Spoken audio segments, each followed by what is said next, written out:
Blog Talk Radio. Welcome, world. Welcome once again to Tuesday Talk with Key West Lou. I am your host, Louis Petrone. Well, for Christmas week, it was an exciting week. I thought it was a calmer week than we've been having recently. However, there have been some pretty big things that occurred. For example, the Nashville bombing. Fortunately, no one was injured or killed except for the one who did the job, the perpetrator who wanted to commit suicide. He picked a hell of a way to commit suicide. However, he must have had some sort of a good heart because he gave everyone 15 minutes notice that a bomb was going to go off. I really admired the 8 police officers. You know, I'm critical of police officers all the time, especially the way they treat black people in this country. However, the police officers here, there were 8 of them, and they were in a situation. They knew there was a bomb. It was going to go off in less than 15 minutes, as it turned out, because they ate up 1 minute listening to it. They had to run through several buildings, 2, 3, 4 stories high, that had to have a multitude of apartments beginning on the second floor. Convince people quickly, get out, the place is going to blow up, there's a bomb. And they saved everybody. These 8 officers are heroes unquestionably. Unquestionably, because that bomb could have gone off at any moment while they were knocking on doors and yelling, get out, there's a bomb. Then we crossed 300,000 deaths this past week also. That's not good. This coronavirus thing, it keeps getting worse. I'm not laughing. I'm just smiling. Now we don't have enough vaccines. Trump said we were going to have 20 million people vaccinated by the end of the year. We have 2 million, and we're told that's going to be it. There's a screw up. This is a big. I'm not going to knock him. I just wish Trump would never. He kept saying things all the time in his 4 years. This is going to happen. That's going to happen. Then it didn't happen. You just tell the people the truth. The truth's enough. Something's being done. Can't do it all at once. Impossible. The organization to put this thing together. I was impressed with the delivery. You know, the FedEx trucks, the FedEx airplanes, the hospitals, local vehicles moving stuff around. It had to break down at some point. It wasn't a breakdown. No one thought the process out that far. Even the super-duper Army general who's in charge of stuff like this and his experience in transporting things, he was dealing with an unknown quantity here, and he just didn't take it to the final steps. So it will work out. And then we got Donald. He's got another lawsuit going. And this one is about, he has the Republican Party of Texas, I believe, or one of the states, and he has a Gumper to Gomert congressman who's been pro-Trump all of Trump's 4 years, to the point of the man being a bit insane. I've thought that the times I've seen him on television. He has a closed mind. Now, Trump has had 60 lawsuits brought one way or another concerning the election fraud, as he puts it, and he only won 1 out of 60 cases. He lost, and that was a minor one. He lost 59 cases, and now he's going for case number 61, and this is going to give him a 60-case loss because there's no way he can win this. I think Trump just listens to the nuts around him, like Rudy Giuliani, this, whatever her name is, this woman from Texas, this female attorney. And whatever they say, he says, oh, that sounds good, let's try it. And here we are into another lawsuit that does him no good, wastes everybody's time, including his own. Maybe not. He had time to play golf every day this past week. So those are the things that happened. There were some good things in there, and it was less, I think, than the stuff that's been occurring every week without fail for several months. Now, that being the case, we are going to go tonight to Washington, D.C., New York City, China, Russia, Key West, and Nashville, Tennessee. I hope I get it all in. I never seem to do it. I want to start with something I labeled hard to believe. Gallup does an annual survey of the most admired man in America. The most admired man in America. Who do you think is this year's most admired man in America? I'm laughing already. It's Donald Trump. I can't believe it. But on the other hand, it makes sense. Half the people in this country like him. The survey must have called the right houses. Donald Trump is the most admired man in America this past year. For the previous 12 years, it has been Barack Obama. It's even a shame that he got ahead of Barack Obama. What a wild situation. Now they also have the most admired woman in America. This makes sense. Michelle Obama. This is the third consecutive year she has been the first most admired woman in America. Trump has had a lot of problems with his Republican Party. You know, once the election on November 3rd occurred, the handwriting's on the wall. He lost. And as everything happened immediately thereafter, and they had the votes and the recounts and everything, Biden's lead got bigger. He won by about 8 million votes. But Trump keeps saying, no, the election's rigged. There's something wrong with the balloting system, the mail-in ballots especially. And his party, though, members of his party, where they were 100% loyal, started dropping off.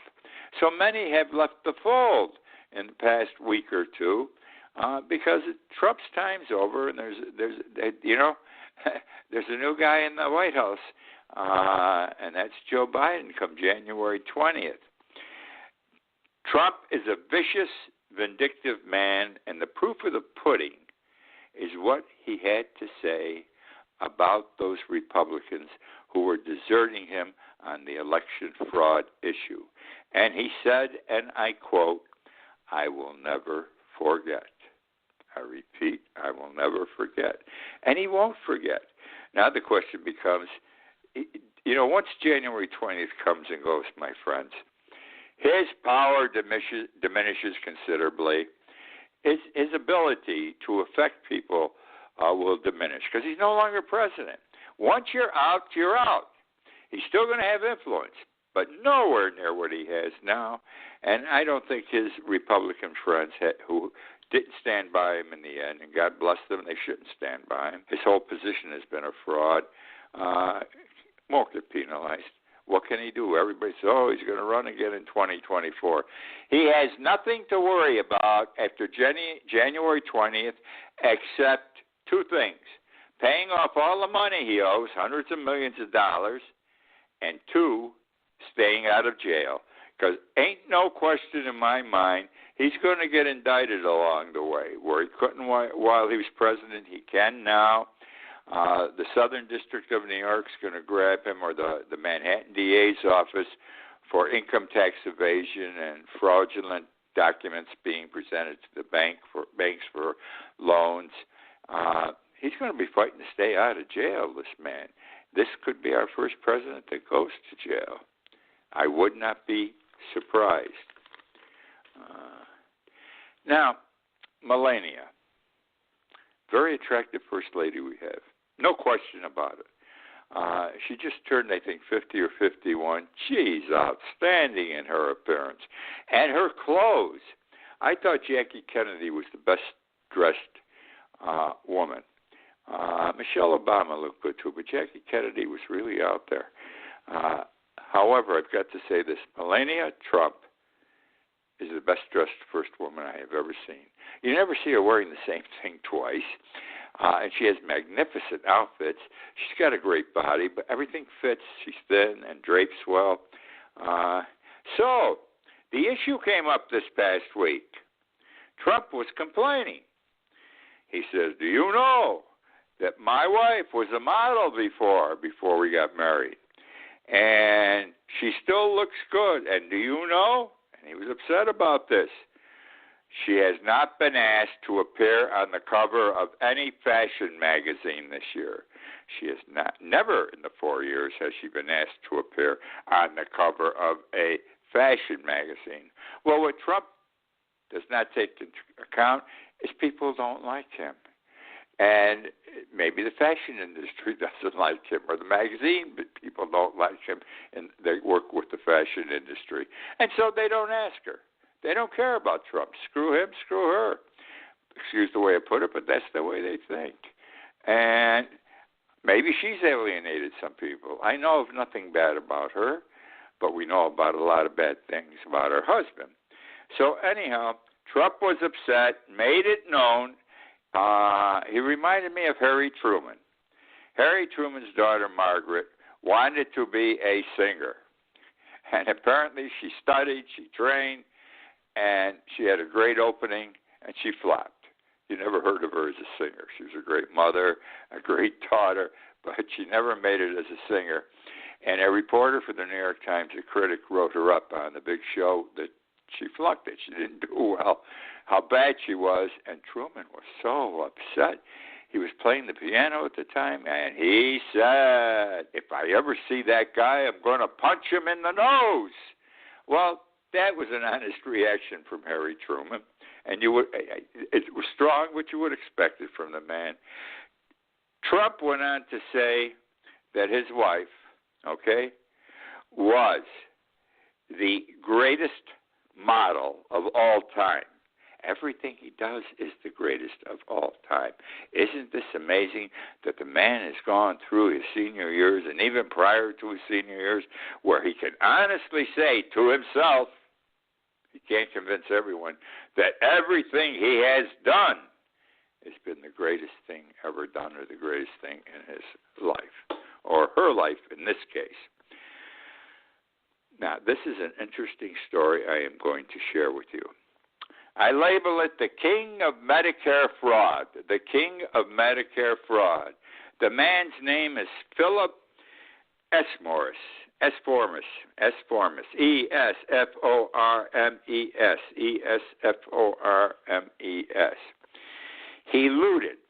He must have been a doctor. He looted Medicare. He put in false Medicare claims and collected from the government to the tune of $1.3 billion. You hear me? $1.3 billion. This guy had to be the king of Medicare. Now, it turns out that somehow Jared Kushner, the president's son-in-law, he knew this guy or knows this guy or people that know him. And Kushner has always been a great supporter of Jewish organizations. And one that he is very supportive and in favor of is Chabad Lubavitch. Okay? And it's a Jewish Orthodox movement, in effect. Chabad Lubavitch. Chabad Lubavitch, has a affiliate, not a subsidiary, an affiliate called ADEPH, A-D-E-P-H Institute. Now, what happens is this. The family of Philip, oh, by the way, I'm sorry. I'm sorry, I left the best part out. Philip was sentenced last year for this Medicare fraud to 20 years in jail. I'm laughing because wait till you see how he spent his money. This guy lived a good life, but he was 20 years in jail. Here, about a year later, guess what happens? He was one of the ones in that big mass of people pardoned or commuted last week, and his sentence was commuted. He's out walking the streets again. He's a free man. After only 1 year in jail on a 20-year fraud, on a 20-year sentence, on a $1.3 billion theft, in effect, described as looting, all right, he's out of jail. Turns out a lot of friends, as well as his family, after he'd been arrested, donated a lot of money, to Chabad Lubavitch or to ADEPH Institute. Kushner's involved in this whole thing, knows everybody, and saw what was going on, and, of course, worked on his father. Now, how did this man spend this money? $1.3 billion, a lot of dough. Here's some of the things he did. when he was in the process of ripping off Medicare. He used the money to pay for escorts. Get a lot of escorts for that kind of money. All right? This is even worse, though. He paid, $1.6 million for a Ferrari. This had to be a super-duper best-made Ferrari ever.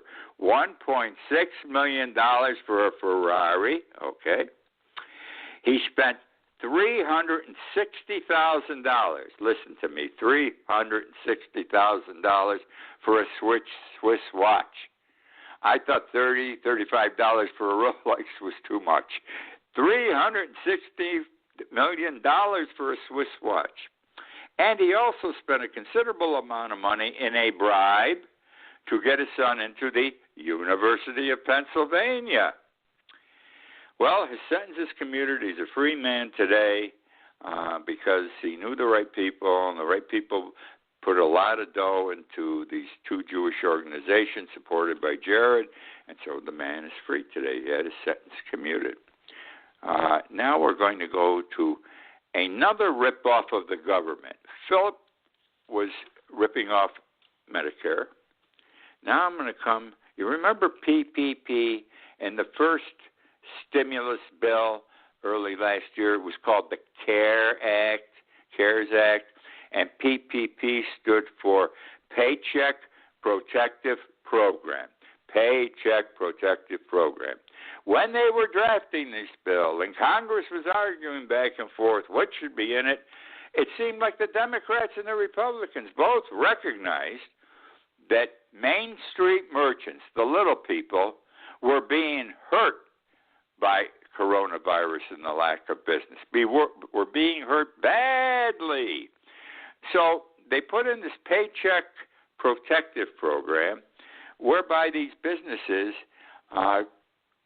could borrow money. They borrowed it through a bank, but it was, in effect, the loan was guaranteed by the government.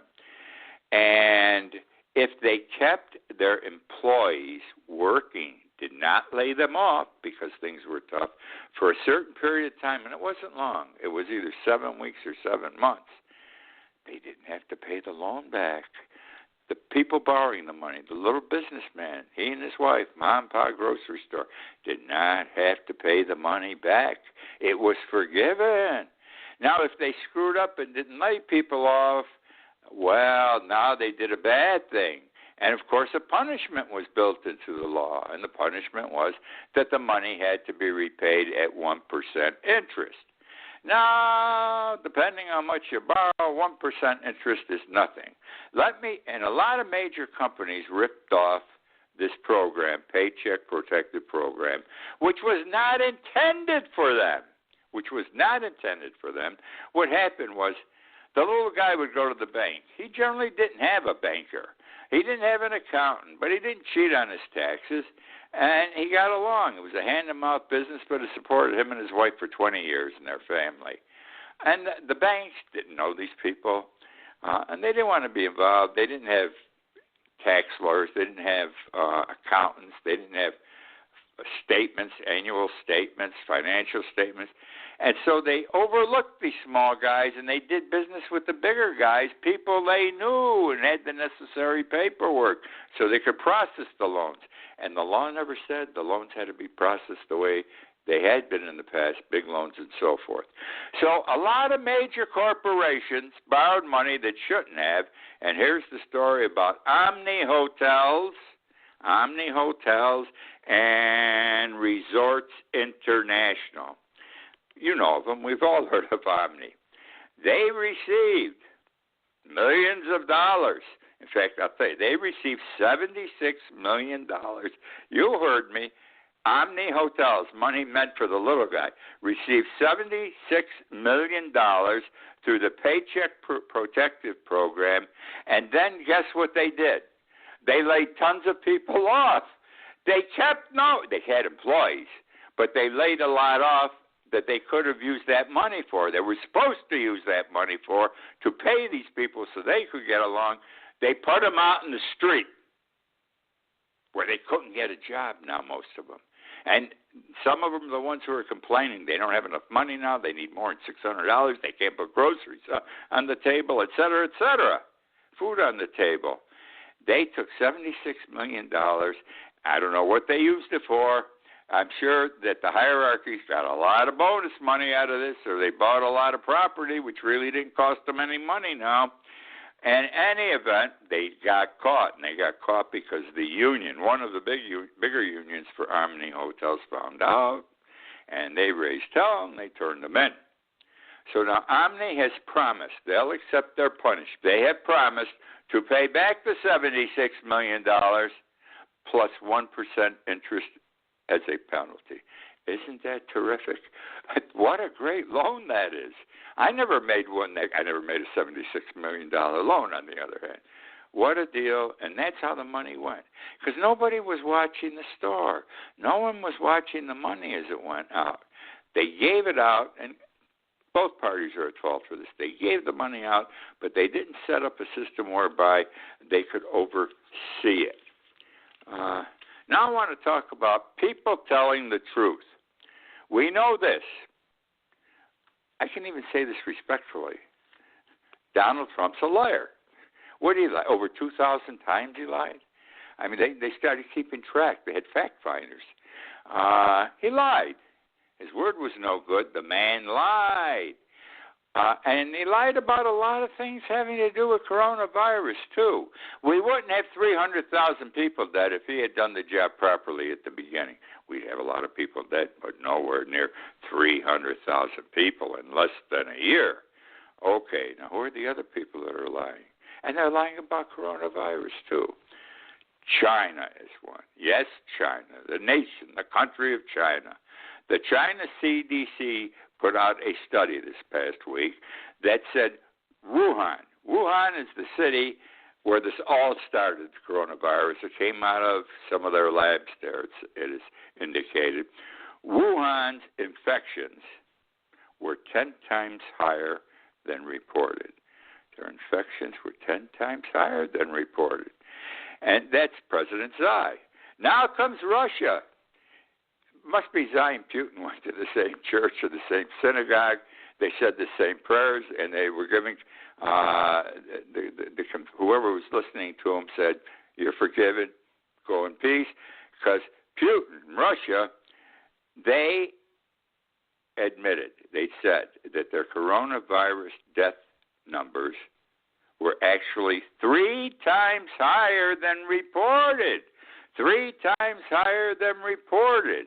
If I recall correctly, early on in the coronavirus thing, the numbers were being fudged by Trump's people a bit. The greatest fudger of the numbers, though, is Governor DeSantis of Florida. If you recall, the woman in charge of keeping the data, computer data, for the number of deaths, infections, sick people, etc., was asked to fudge the numbers by DeSantis or his people. And she refused to do so. Okay?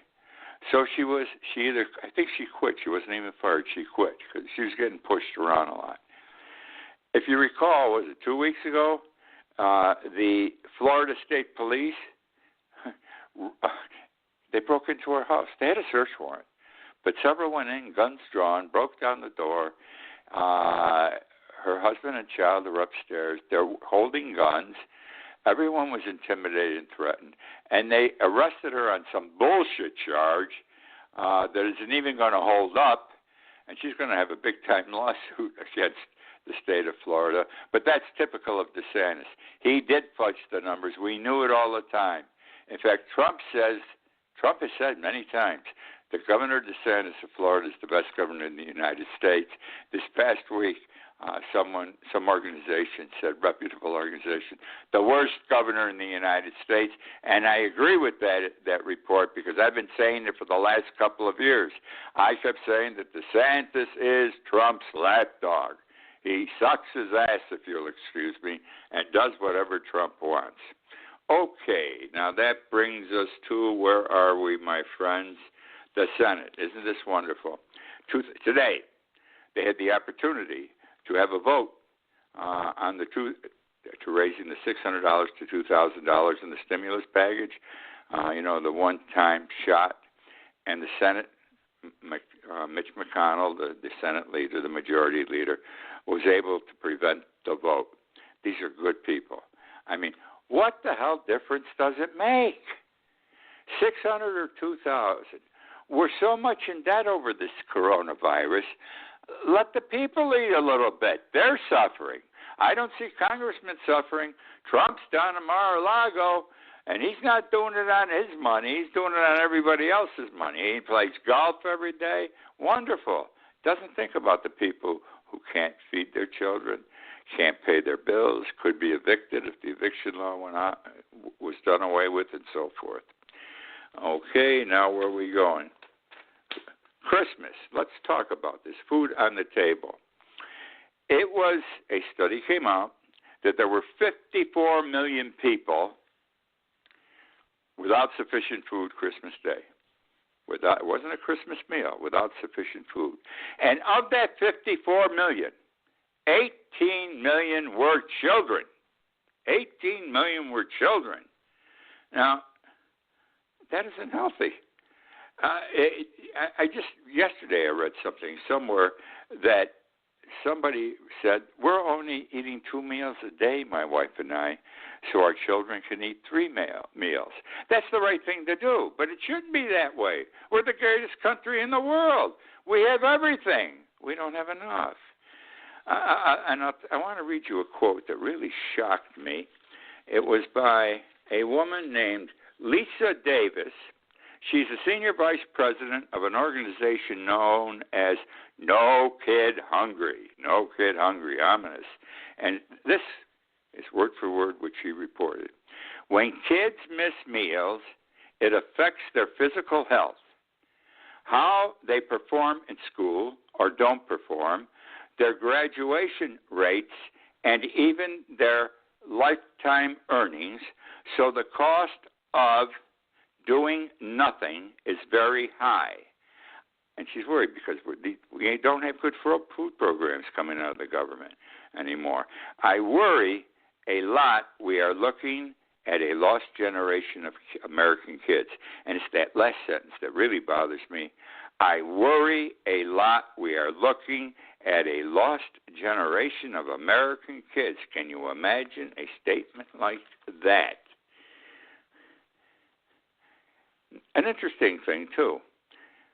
The United States billionaire class a year ago, okay, has increased their wealth by $1 trillion since the lockdowns in this country. It didn't even take a whole year.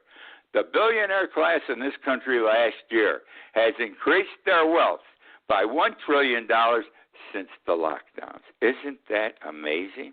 And all these people, 54 million people don't have enough food. 18 million of them are children. Let's see. Now, financial pain even affects us here, affects us in Key West. Tourism is gone here right now. It's dead. But even New York City has the same problem, the greatest tourist city in the world. People just can't go. Nothing's open. People are afraid of the disease. Well, anyhow, I have a concierge friend. She works at one of the hotels, and she called me up Sunday night after working, one, to say Merry Christmas, and two, to tell me something. She said last Christmas at this time she took in as a concierge $4,500. This past Christmas, what was it, Monday, Friday? She only took in $130. That's all. It says it all. Well, my friends, that is this week from Louis Patrone.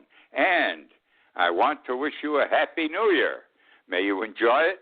May you not go to bars with 10 million people or restaurants like that. Stay home and enjoy your immediate family that lives with you. Don't even have a party. In the meantime, what else can I tell you? Please read my blog in the morning, KeyWestLou.com. If you like this show, you'll love the blog. It'll only take you 2 or 3 minutes to read. If you don't like the show, don't read my blog. And that's it again, and let me wish you a Happy New Year again, and I look forward to being with you next week.